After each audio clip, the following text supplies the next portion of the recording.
भगवान श्री राम ने महाबली रावण का वध किया था, ये तो हम सभी जानते हैं। परंतु मेरे अनुमान से शायद आप लोगों को ये नहीं पता होगा कि रावण श्री राम से पहले भी 4 लोगों से हार चुका था। नमस्कार, माँ भगवती के इस पावन दरबार में आप सभी का स्वागत है। आज की ये वीडियो बहुत ही रहस्यमय होने वाली है, तो वीडियो को अंत तक जरूर देखें। और अगर आपको यह रहस्यमय कथा अच्छी लगे तो माता रानी के इस पावन श्री भगवती दरबार को सब्सक्राइब जरूर करें।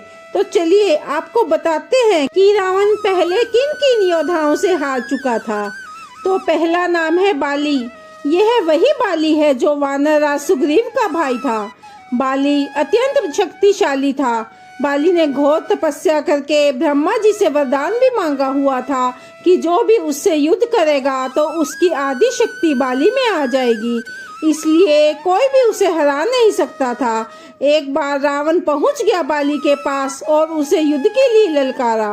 बाली उस समय पूजा कर रहा था। रावण बार बार उसे युद्ध के लिए ललकार रहा था, जिससे बाली की पूजा में बाधा उत्पन्न हो रही थी। काफी समय के बाद भी जब रावण नहीं माना तो बाली ने रावण को उठाया और अपनी बाजू में दबाकर 4 समुंदर की परिक्रमा की। बाली बहुत शक्तिशाली था। उसका एक नियम था कि वो हर रोज सुबह 4 समुंदर की परिक्रमा करता था। परिक्रमा के बाद सूर्य देव को जल अर्पित करता था। जब तक बाली ने परिक्रमा की और सूर्य देव को जल अर्पित किया, तब तक रावण बाली की भुजा में ही दबा रहा। रावण ने बहुत कोशिश की बाली की भुजा से निकलने की, परंतु वो बाली की भुजा से आजाद नहीं हो पाया।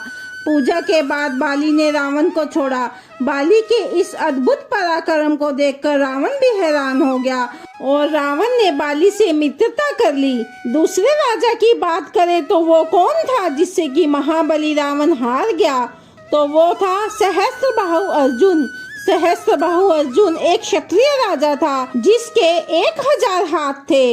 यह सुनकर आप सभी को हैरानी होगी, 1000 हाथ? जी हाँ, उसके 1000 हाथ थे। इसी वजह से उसे सहस्त्रबाहु अर्जुन कहा जाता था।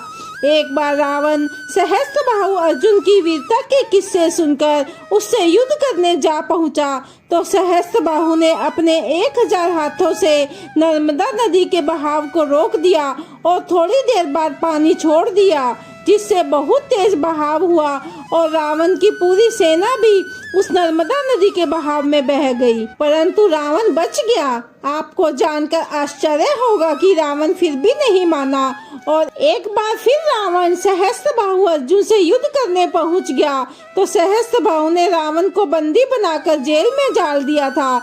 जब यह बात रावण के दादा, जिनका नाम महर्षि पुलस्त्य था, उनको पता चली, तो उन्होंने सहस्त्रबाहु अर्जुन से कहकर रावण को आजाद करवाया। तीसरे राजा की बात करें जिससे रावण हारा था, तो वो था दैत्यराज बलि। बलि जो कि पाताल लोक का राजा था। एक बार रावण राजा बलि के पराक्रम और वीरता के किस्से सुनकर पहुंच गया उससे भी युद्ध करने। रावण बलि से युद्ध करने के लिए पाताल लोक में उसके महल तक पहुंच गया था। वहां पहुंचकर रावण ने बलि को युद्ध के लिए ललकारा। उस समय राजा बलि के बच्चे अपने मित्रों के साथ वहां खेल रहे थे। बच्चों ने खेल में रुकावट कर रहे रावण को पकड़कर घोड़ों के अस्तबल में बांध दिया।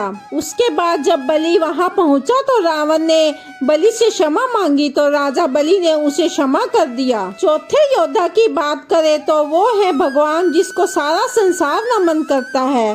वो है हमारे भोले बाबा। जी हाँ, स्वयं भोले बाबा को रावण ने ललकारा था। रावण को अपनी शक्तियों पर बहुत अहंकार हो गया था। इस घमंड के नशे में रावण भोले बाबा को हराने के लिए कैलाश पर्वत पर पहुंच गया था। रावण ने भोले बाबा को युद्ध के लिए ललकारा, लेकिन भोले बाबा तो भोले बाबा हैं। सब कुछ जानते हुए भी वे तपस्या में लीन रहे। जब भोले बाबा ने कोई जवाब नहीं दिया तो दशानन रावण को क्रोध आ गया और वो कैलाश पर्वत ही उठाने लग गया। तब शिव जी ने कैलाश पर्वत को अपने पैर के अंगूठे से दबा दिया। तब रावण का हाथ उस पर्वत के नीचे दबने लगा। बहुत कोशिश के बाद भी जब वह अपना हाथ छुड़ा नहीं पाया तो रावण ने भोले बाबा से क्षमा मांगी और उन्हें अपना गुरु बना लिया। तो ये है वो 4 योद्धा जिनसे रावण हारा था। रावण की 5वीं और अंतिम हार तो श्री राम से हुई थी। रावण जिन 4 योद्धाओं से हारा था, उन चारों में से आपको कौन सा ज्यादा शक्तिशाली लगा? कमेंट में अपना उत्तर जरूर लिखें। जय माता दी।